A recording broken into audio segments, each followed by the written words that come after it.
Si tu souhaites me soutenir, n'hésite pas à t'abonner à la chaîne. Tu peux aussi activer la petite cloche, comme ça tu auras accès à toutes mes vidéos. Tu peux aussi me rejoindre sur Twitter et suivre quotidiennement mes analyses techniques. Je te mets tous les liens en description. Bonjour à tous, très content de te retrouver aujourd'hui sur ma chaîne pour une nouvelle vidéo sur Bitcoin. Aujourd'hui, ça va être une vidéo un petit peu spéciale parce que l'analyse technique que j'ai faite hier tient toujours. Donc on va peut-être rappeler certaines choses, des niveaux clés à tenir, mais on fera un petit peu de psychologie pour changer un petit peu. Tu verras que à travers cette analyse technique, les billets sont pas forcément ceux que tu penses, tu vois. Donc on va vraiment aborder ça.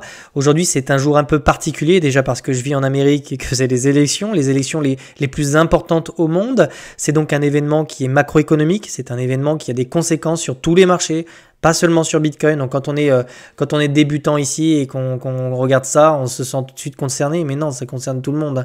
Tout le monde est un petit peu concerné, donc peu importe ce que tu trades ou peu importe les investissements que tu as pu faire, ces élections vont avoir un impact sur ton wallet. Voilà, c'est tout. Donc il faut laisser passer les événements, il faut laisser passer les choses, il faut bien s'exposer. C'est pour ça que je suis tout le temps en train de vous parler d'une bonne gestion de portefeuille. Évitez d'aller sur des trucs qui se font déglinguer, rester sur des choses, parce que même si ici Bitcoin c'est volatile, ben aujourd'hui je suis à 9% de mon ATH sur mon wallet au final, parce que j'ai énormément de BTC, et ça c'est une bonne gestion du risque. Si par contre tu as des AKT ou je sais pas trop quoi, ben là c'est pour ça que je parle de la psychologie, tu es à moins 67%. Donc c'est très important d'avoir un wallet comme ça qui s'équilibre, d'accord? On abordera aussi un peu Ether à la fin de cette vidéo parce que je sais que certains en ont et certains sont inquiets. J'en ai aussi, je suis pas particulièrement inquiet. Voilà, donc les niveaux à retenir, les niveaux clés, hein, d'accord? On va reprendre cela, c'est celui-là, d'accord? On va également prendre le volume profile, donc ça je te l'ai montré hier. On refait le point aujourd'hui sur tout ça pour pas que tu paniques. On arrive tout doucement sur le point of control. Point of control est un niveau clé parce que c'est ici qu'on a eu des inflows qui étaient très importants. Donc moi j'aimerais avoir une réaction sur ces niveaux-là, d'accord? Si on commence à passer en dessous, alors ça peut être simplement pour se faire peur, on pourrait très bien venir chercher comme ça quelques liquidités, rapidement le réintégrer. Mais en tout cas, idéalement, on aimerait vraiment tenir ce niveau-là. Bon, c'est pas la fin du monde si on casse, mais c'est pas rassurant non plus, tu vois. Donc vraiment très important, là dans les prochaines heures, moi je m'attends personnellement à ce qu'on ait une réaction sur ces niveaux de prix, d'accord? Si on les casse, ça pourrait vraiment nous entraîner très rapidement sur la trend qui est ici. Donc on va de nouveau retracer les 38.2, on ira voir ensuite un peu les produits dérivés pour voir un petit peu ce qui se passe, d'accord? Donc sur les 38.2, sinon prochain mouvement, si vraiment on veut vraiment se faire peur, je pense vraiment qu'on peut y aller hein, au passage, hein, honnêtement. Ça va dépendre des élections, tu vois, on est vraiment à quelques heures maintenant, donc à voir si peut-être Donald Trump est élu, peut-être qu'on aura un rebond ou quelque chose, je sais pas, peut-être qu'on commencera à construire quelque chose sur ces niveaux-là. Il y a tellement d'incertitudes sur ces élections que pour le moment, c'est très difficile ici d'anticiper ce que va faire le marché. Tu vois, l'analyse technique, c'est quelque chose qui fonctionne très bien, mais quand tu as des événements macroéconomiques avec une forte incertitude, bah tu vois, on voit pas l'avenir, tu vois, donc c'est très difficile ici de te dire ce qui va se passer précisément. Tout ce que je peux te dire, c'est qu'il y a des niveaux à respecter en analyse technique et ces niveaux, je vais te les donner, d'accord? Donc autour des 38.2 sur ces niveaux-là, c'est vraiment le dernier, comment dire, si vraiment on veut sauter du pont, tu vois, c'est ici qu'on hésite à le faire, tu vois. Ici, c'est vraiment le dernier espoir. Donc, si on ne veut pas casser cette dynamique qui était haussière et dont je te parle depuis maintenant un petit moment, eh bien, on doit trouver ici du réconfort sur les 65 000. C'est très important. Pourquoi? Parce qu'ici, il va y avoir des ordres qui seront passés. Il y aura des ordres parce que tu as une trend, tu as un niveau Fibonacci, tu as également cette ancienne résistance qui passe par ici. Donc c'est la conjonction de trois niveaux importants pour moi. Donc garde en mémoire les 65 000. C'est pas la peine de paniquer tant qu'on est au-dessus. D'accord? C'est très important de le rappeler.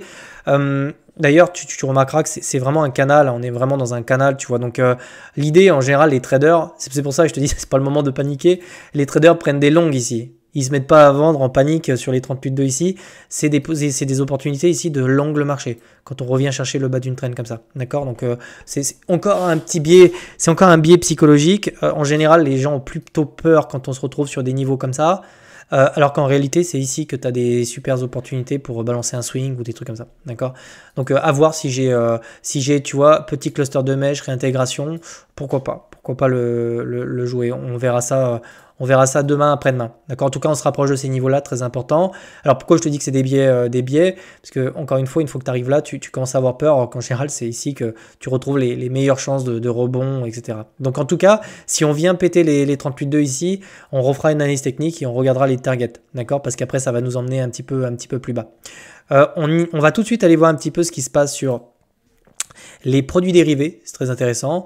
Alors, produits dérivés, ici, on voit que globalement, les gros portefeuilles sont en long. Hein. D'accord, ça c'est intéressant. Les petits portefeuilles sont en train d'essayer de shorter le mouvement.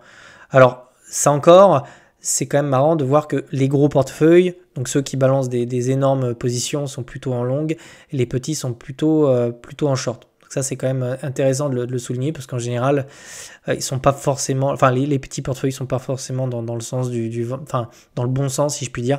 Donc, c'est une bonne information à tenir. En tout cas, si les gros prennent des risques ici, c'est qu'ils ont probablement des news ou peut-être beaucoup de conviction sur un rebond imminent, tu vois, dans les prochains jours, prochaines heures.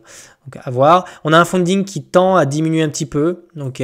On était revenu chercher des niveaux un petit peu élevés, mais moi, je trouve pas que c'était particulièrement incroyable, là, on était très très loin des excès qu'on a pu trouver lors de l'ATH, etc. Donc, pour l'instant, on a un funding tout de même.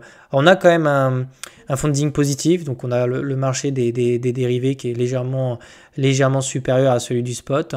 Donc comme ça, on a un funding un peu positif, mais c'est pas de, tu vois, il n'y a pas une décorrélation forte entre ces deux marchés non plus. Donc bon, pour le moment, je te dirais que c'est plutôt des niveaux qui sont un peu normaux, d'accord.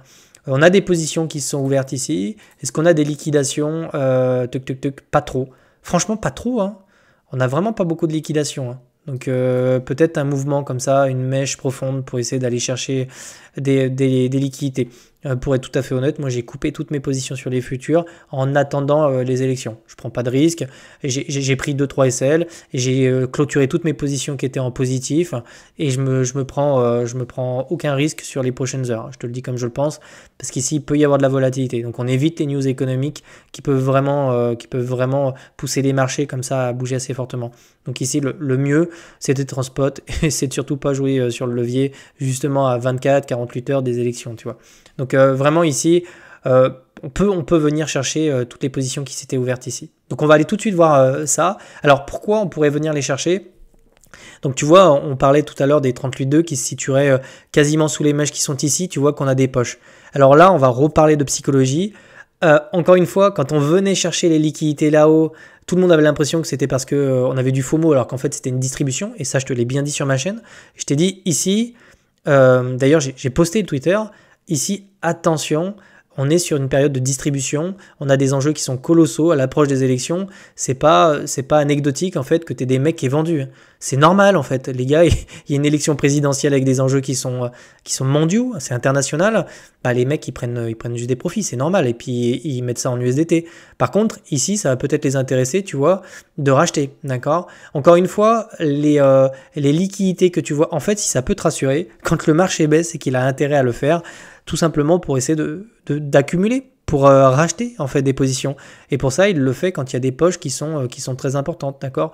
Donc si le marché revient chercher ses niveaux de prix, c'est probablement qu'il a encore un intérêt à accumuler sur les niveaux actuels, d'accord?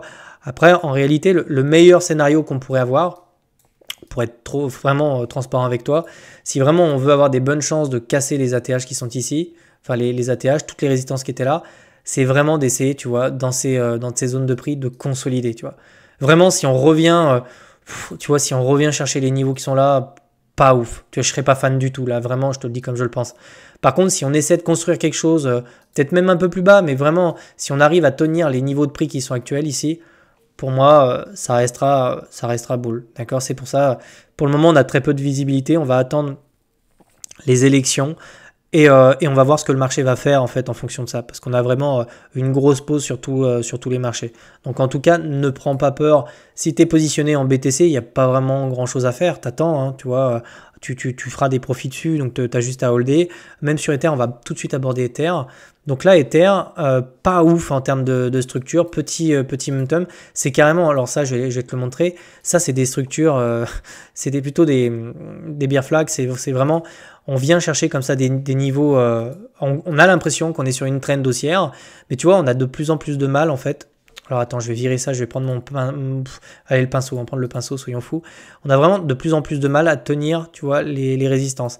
Et ici, sur la dernière résistance, tu vois qu'on est vraiment venu en fait faire un plus bas. Donc vraiment ici, hop, je vais mettre ça en vert pour que tu puisses le voir. C'est vraiment ça, c'est théorie de dos, c'est psychologie, c'est tout, c'est très important ce que je suis en train de te montrer. Tu vois ici, on revient chercher un niveau, quasiment le niveau qui était là, d'accord. Ici, on a vraiment du mal à le dépasser, ok. Et là, on fait carrément un niveau qui est inférieur. Donc ici, en fait, sur ces niveaux-là, tu voyais qu'Ether, il était un petit peu faible là. Donc techniquement, je ne veux pas vous faire peur, hein. Quand on revient casser un niveau comme ça, là, si on a BTC qui enfonce, il y a de grandes chances qu'on ait quelque chose d'assez volatile sur Ether. Là encore, les gars, faut pas paniquer. C'est pas sur ces niveaux-là qu'on se met à paniquer, bien que c'est pas marrant quand tu as un marché qui baisse, mais c'est normal. D'où l'entrée, hein. Moi, j'avais accumulé ici sur ces niveaux de prix, donc je me sens plutôt tranquille sur ces niveaux-là. Mais vraiment, hein, on a cette trend-là. Pour moi, j'ai toujours pensé qu'un jour, il y a un monde en fait où on peut revenir la chercher, hein, sans que ce soit très inquiétant. Tu vois, une mèche ici, on revient chercher ces niveaux de prix, c'est les 2000 $, encore une fois, hein, vous savez très bien qu'ici, il y a des gens qui l'ont acheté. Alors je vous disais, attention, si on a quelque chose qui baisse, ce sera beaucoup plus intéressant pour tout le monde.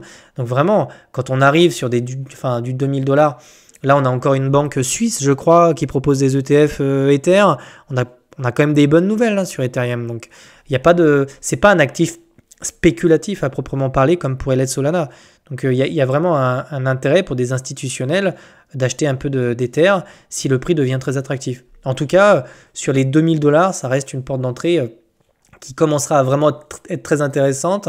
Alors, on peut carrément retracer des niveaux institutionnels pour voir un petit peu où est-ce qu'elle pourrait faire ça, mais c'est vraiment pile poil, non, c'est vraiment parfait. Vraiment, tu vois, si on revient dans ces niveaux de prix-là, il faut pas avoir la main qui tremble. Je te le dis, c'est ici que...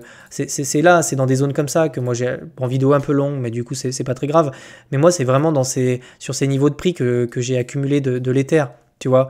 Donc vraiment, si on revient chercher la traîne qui est là et qu'on tombe dans cette zone de prix, bah franchement, va falloir songer à en reprendre un peu de mon côté, honnêtement. En tout cas, c'est une belle localisation. Si le marché vous fait la fleur de retourner là-dedans, c'est quand même intéressant sur Ether. En tout cas, ça, c'est vraiment bien flag. C'est des drapeaux qui sont baissiers. Donc en général, la target, c'est vraiment de revenir chercher. En plus, c'est vraiment la hauteur de ce truc-là.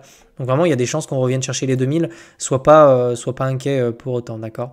Bien qu'on dépende entièrement de BTC. Donc en fait, la configuration ici me montre que on pourrait quand même avoir une petite mèche sur BTC, hein, quand je vois ce genre de pattern et tout. Vraiment, franchement, revenir chercher les 65 000, c'est surtout avec le rejet dégueulasse qu'on a eu là. Je te le dis, hein, c'était dégueulasse cette mèche. On serait peut-être bien parti encore pour de la consolidation ou quelque chose comme ça. Donc les 2000 $, garde-les en tête. Je pense que Ether peut largement aller les chercher sans pour autant que ce soit la panique, d'accord. Bien que tu vas entendre des gens paniquer si on y retourne, d'accord. Donc vraiment, ce niveau est à voir. Ce niveau peut céder, d'accord. On va pas commencer à spéculer. On va attendre les élections présidentielles. Si Trump passe, c'est archi-boule, mais comme encore une fois, hein, les marchés aiment bien nous prendre un peu au dépourvu. Je suis pas sûr qu'on ait forcément une mèche verte si Trump passe, tu vois. Parce que est-ce que c'est une bonne nouvelle? Est-ce que c'est une mauvaise nouvelle de la part de l'économie et des marchés? Moi, je ne prends pas parti, hein, ni pour Harris, ni pour Trump. Mais sur le coup, les marchés vont se poser des questions. Tu vois, ils vont se poser des questions. Donc, il peut y avoir une incertitude comme ça qui va durer quelques jours, peut-être même quelques semaines. Et puis, il y a la menace d'une récession, hein, que j'écarte absolument pas, tu le sais. Je suis transparent avec toi. Moi, j'ai toujours ce biais-là aussi. C'est dans mon rétroviseur. JP Morgan estime à 45% de chance d'avoir une récession en 2025. C'est quand même une chance sur deux. Donc, ça faut...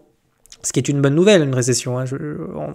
Tu sais que j'ai fait un live dessus. Une récession, ça veut dire qu'on a une baisse des taux et que la récession, elle intervient justement au moment où l'économie se porte mal. Donc une baisse des taux, ça vient stimuler l'économie et souvent ça dure 1 ou 2 ans. D'accord. Après, on a des marchés qui sont particulièrement, qui sont dopés à l'adrénaline parce que la baisse des taux vient injecter comme ça des liquidités dans les marchés. Alors voilà, je ne vais pas faire durer cette vidéo beaucoup plus longtemps. Sois tranquille, essaie d'avoir une gestion du risque qui soit cohérente, qui soit solide pour éviter de souffrir quand tu as un BTC comme ça qui perd quelques pourcents. Voilà, et puis tu auras probablement des bonnes opportunités dans les semaines qui viennent si on commence à avoir des couteaux un petit peu profonds. Et puis sinon, cette semaine, BitLearn va ouvrir. Donc vous êtes très nombreux d'ailleurs à rejoindre l'école. Je suis particulièrement content. J'ai hâte que vous soyez sur le Discord, qu'on puisse vraiment discuter ensemble, que vous me fassiez des feedbacks sur la formation. Donc très content de vous accueillir dans l'école chez BitLearn. Je te souhaite une excellente journée, puis je te retrouve demain. Ciao, ciao.